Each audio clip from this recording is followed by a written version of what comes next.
Hello बच्चों, कैसे हैं आप। मैं फिर से आपके लिए वीडियो लेकर आई हूँ और आज हम जो क्वेश्चन नंबर 18 और 19 सॉल्व करेंगे। और जैसा कि मैंने बताया कि अगर हम अथवा वाले भी क्वेश्चन करवाने बैठ गए तो बहुत लंबा वीडियो बन जाएगा, है ना। तो चलिए स्टार्ट करते हैं। क्वेश्चन नंबर 18 में पूछा गया था कि भाई उच्चतम न्यायालय का प्रमुख क्षेत्राधिकार बताइए। ठीक है, उच्चतम न्यायालय यानी सुप्रीम कोर्ट। ठीक है, तो सुप्रीम कोर्ट के 3 प्रकार के क्षेत्राधिकार होते हैं। एक तो होता है प्रारंभिक, यानी जिसका अधिकार सिर्फ उसी को है, वो केस कहीं और नहीं ले जाए जा सकते। ठीक है, दूसरा होता है अपीलीय और तीसरा परामर्शदात्री। 3 प्रकार के क्षेत्राधिकार होते हैं, तो उनके बारे में यहाँ चर्चा करूंगी। और जैसा कि मैंने कहा है कि आप लोग जो लिखा है वो तो लिखा ही, उसके अलावा मैं इतना सारा आपको कंटेंट बोलती हूँ, उसको आप नोट करें और अपने क्वेश्चन में लिख के जो आपकी शब्द सीमा है उसको पूर्ण करें। ठीक है, चलिए स्टार्ट करते हैं। तो जब हम इसका आंसर लिखेंगे उच्चतम न्यायालय के प्रमुख क्षेत्राधिकार, तो ऐसे लिखेंगे कि उच्चतम न्यायालय, यहाँ सर्वोच्च न्यायालय भी लिख सकते हैं। सर्वोच्च न्यायालय और उच्चतम न्यायालय के प्रमुख क्षेत्राधिकार निम्न हैं या निम्न प्रकार हैं। ठीक, तो सबसे पहला है प्रारंभिक क्षेत्राधिकार। अब इसमें प्रारंभिक क्षेत्राधिकार जो है उसमें ऐसे मामले आते हैं जो अन्य किसी उच्च न्यायालय या उनके अधीनस्थ न्यायालय में नहीं सुने जा सकते। ठीक है, तो ये ऐसे लिख लेना आप, अन्य जैसे उच्च न्यायालय, अन्य किसी उच्च न्यायालय या उनके अधीनस्थ जो और न्यायालय हैं उनमें वो नहीं सुने जा सकते। ऐसे मामले सुप्रीम कोर्ट में या उच्चतम न्यायालय में आते हैं जो उसके प्रारंभिक क्षेत्राधिकार में आते हैं। जैसे कि 2 या 2 से अधिक राज्यों के बीच विवाद, अनुच्छेद 32 के तहत मूल अधिकारों का प्रवर्तन। ठीक है, तो आपका प्रारंभिक क्षेत्राधिकार में कौन से आते हैं? 2 या 2 से अधिक राज्यों का विवाद, या फिर आर्टिकल 32 के अकॉर्डिंग जो मूल अधिकार हैं हमारे 6 उनका प्रवर्तन के लिए सुप्रीम कोर्ट में जा सकते हैं। हाई कोर्ट में 226 के तहत जा सकते हैं और आर्टिकल 32 के तहत सिर्फ सुप्रीम कोर्ट में अपील कर सकते हैं। ठीक, तो ये इसके प्रारंभिक क्षेत्राधिकार हैं। ठीक, सेकंड हम चलते हैं अपीलीय क्षेत्राधिकार। जैसा कि नाम से ही समझ में आता है, अपीलीय यानी हम वहां अपील कर सकते हैं। तो उसके लिए सीधा सीधा है कि देश के सभी उच्च न्यायालयों के निर्णय के विरुद्ध अपील सुनने का अधिकार है उसको, है ना, का अधिकार है। ठीक है, और ये किसमें कहा गया है? अनुच्छेद 132, आर्टिकल 132 के अकॉर्डिंग देश के सभी उच्च न्यायालयों के निर्णयों के विरुद्ध जो अपील सुनने का अधिकार है वो सिर्फ उच्चतम न्यायालय को है। ठीक, तो ये अपीलीय क्षेत्राधिकार है। आगे हम बढ़ते हैं। ये दोनों तो हमें पता है, लगभग आप लोगों को भी पता होंगे, लेकिन ये तीसरा जो है परामर्शदात्री क्षेत्राधिकार। वैसे तो अगर आप आर्टिकल नहीं भी लिखेंगे तो भी चलेगा, पर चूंकि हम राजनीति विज्ञान के विद्यार्थी हैं और अगर आप उसमें अनुच्छेद भी लिखेंगे तो बहुत अच्छा लगेगा, है ना। आपका जो चेक करने वाला होगा वो बहुत खुश हो जाएगा कि हाँ भाई सामने वाले ने बहुत अच्छा पढ़ा हुआ है। तो परामर्शदात्री क्षेत्राधिकार किसके अंतर्गत है? अनुच्छेद 143 के अनुसार राष्ट्रपति सर्वोच्च न्यायालय से व सर्वोच्च न्यायालय राष्ट्रपति से, है ना, सर्वोच्च न्यायालय से व सर्वोच्च न्यायालय राष्ट्रपति से, यहाँ राष्ट्रपति जो लिखना मैं भूल गई, राष्ट्रपति से परामर्श मांग सकता है। ठीक है, दोनों ही, यानी सुप्रीम कोर्ट का जो न्यायाधीश है, मुख्य न्यायाधीश, वो अगर कोई ऐसा मुद्दा आता है उस पर परामर्श की आवश्यकता है तो वो राष्ट्रपति से सलाह मांग सकते हैं और राष्ट्रपति सुप्रीम कोर्ट से। लेकिन दोनों ही यहाँ पर सलाह देने के लिए और मानने के लिए बाध्य नहीं है ना। मान लो सलाह मांगी और सलाह दे दी गई, लेकिन अगर लग रहा है कि नहीं माननी है तो वो मानने के लिए बाध्य नहीं है। साथ ही अगर लग रहा है कि हम सलाह नहीं देना चाहते तो सलाह देने के लिए भी बाध्य नहीं है, दोनों ही। ठीक है, तो ये ध्यान रखें, परामर्शदात्री क्षेत्राधिकार है लेकिन दोनों ही, सुप्रीम कोर्ट भी और राष्ट्रपति भी, एक दूसरे को सलाह देने के लिए बाध्य नहीं है। ठीक, तो ये आपका 18 क्वेश्चन हो गया। मुझे लगता है मैंने इतने सारे शब्द बोल दिए हैं कि आपके 150 का आंकड़ा जो है वो तय हो गया होगा। चलो अगला है 19।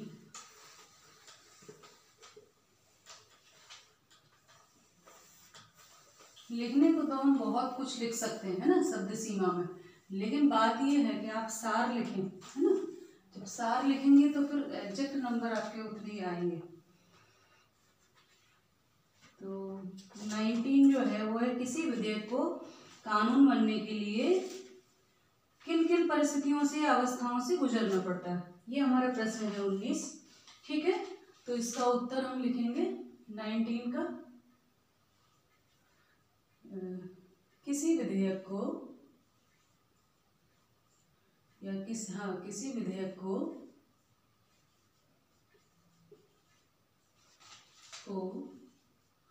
कानून बनने के लिए, किसी विधेयक को कानून बनने के लिए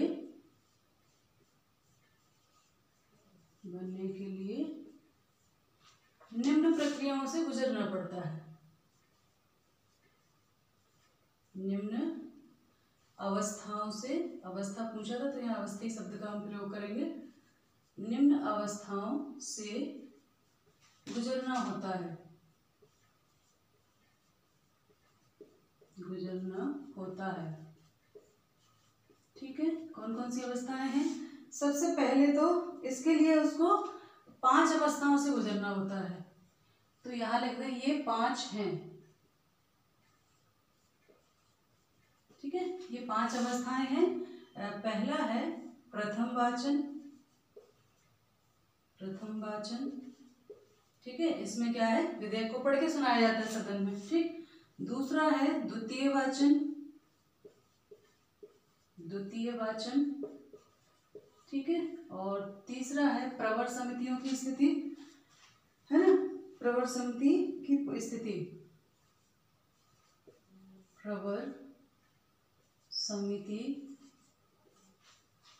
की स्थिति, है ना, प्रवर समिति की स्थिति। और इसके बाद आता है चौथा, चौथा जो है वो है प्रतिवेदन काल, प्रतिवेदन काल, है ना, प्रतिवेदन काल।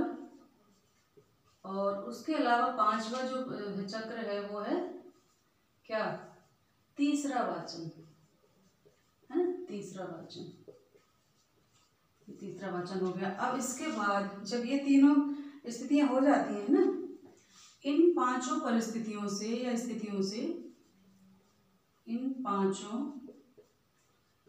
स्थितियों से, इन 5 स्थितियों से प्रत्येक सदन में गुजरने के बाद, प्रत्येक सदन में गुजरने के बाद,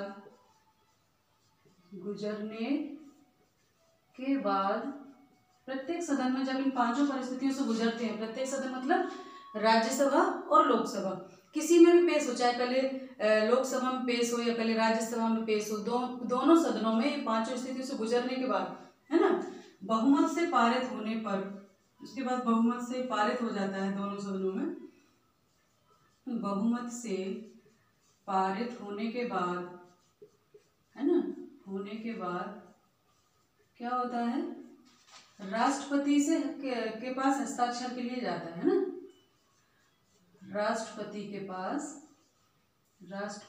पास हस्ताक्षर हेतु जाता है ना। और जब राष्ट्रपति हस्ताक्षर कर लेता है, राष्ट्रपति के हस्ताक्षर पश्चात ये कानून बन जाता है ना। तो राष्ट्रपति के हस्ताक्षर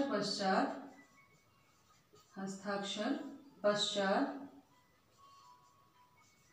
ये कानून बन जाता है ना, ये कानून बन जाता है बिना राष्ट्रपति की अनुमति के, बिना राष्ट्रपति, इसको सर्वोच्च कार्यपालिका भी कहते हैं। ठीक है, तो बिना राष्ट्रपति की अनुमति के कोई भी विधेयक कानून नहीं बनता, कोई भी विधेयक कानून नहीं बनता। ठीक है, नहीं बनता। यानी आप देखो कितना लंबा प्रोसेस चलता है। पहले प्रथम वाचन होगा, यानी पढ़ के सुनाएंगे, द्वितीय वाचन होगा, चर्चा होगी इस पर, फिर प्रवर समितियों को सौंप दिया जाएगा, वो अपना प्रतिवेदन देंगे, प्रतिवेदन के बाद फिर तीसरा वाचन होता है सदन में सबके सामने, है ना। और उसके बाद जो पारित बहुमत से करते हैं उसके बाद फिर दूसरे सदन में जाता है, दूसरे सदन में भी सेम यही प्रक्रिया चलती है लगातार। और फिर उसके बाद उसको जब दोनों में बहुमत से पारित हो जाता है तो राष्ट्रपति के हस्ताक्षर के लिए भेजते हैं, और राष्ट्रपति के हस्ताक्षर के पश्चात, जिसको सर्वोच्च कार्यपालिका कहा जाता है, उसके बाद ये जो है कानून का रूप धारण कर लेता है। तो ये प्रक्रिया है। आज ये जानना बहुत जरूरी है क्योंकि हम राजनीति विज्ञान के स्टूडेंट हैं, तो हमें ये पता होना जरूरी है कि कोई भी विधेयक कानून कैसे बनता है, कानून कैसे पारित होते हैं, तो ये पता होना बहुत आवश्यक है। तो आज के वीडियो में इतना ही। नेक्स्ट वीडियो में हम जो है 20 और 21 वाला क्वेश्चन सॉल्व कराएंगे, और उसके बाद आप जो है आपका ये जो रिवीजन टेस्ट पेपर है ये कंप्लीट हो जाएगा। तो ध्यान रखिए, पढ़ाई करते रहिए। नमस्ते सभी को, धन्यवाद।